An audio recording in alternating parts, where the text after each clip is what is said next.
আমি একজন নারী, একজন পাহাড়ি এবং একজন সেনা সদস্য। দেশের প্রতিটি কোণে সম্প্রীতির আলো ছড়িয়ে দিতে আমি সদা প্রস্তুত। নিজের পাহাড়ি জনগোষ্ঠীর কাছে উদাহরণ হতে পেরেছি, এটাই আমার জীবনের সবচেয়ে বড় গর্বের বিষয়। আমার দাদু বাড়ি রাঙামাটি জেলার নানিয়াচর উপজেলা হওয়ার সুবাদে এখন দেখতে পেতাম যে ওখানকার মানসম্মত শিক্ষা প্রতিষ্ঠান নেই বললেই চলে। যাতায়াত ব্যবস্থা খুবই দুর্গম ছিল, যার ফলে বাচ্চারা শিক্ষার আলো থেকে বঞ্চিত ছিল।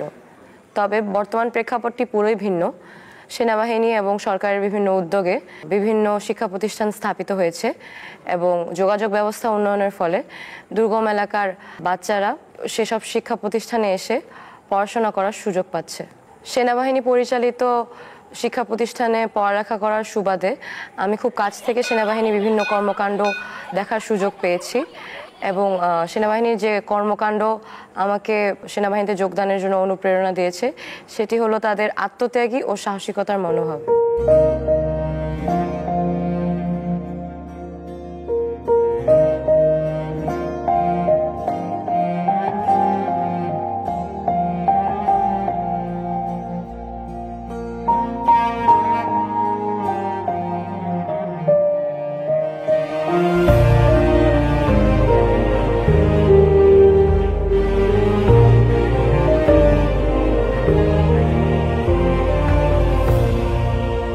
আমি একজন সেনা সদস্য হিসেবে নিজের পাহাড়ি জনগোষ্ঠীর কাছে উদাহরণ হতে পেরেছি, এটাই আমার জীবনের সবচেয়ে বড় গর্বের বিষয়।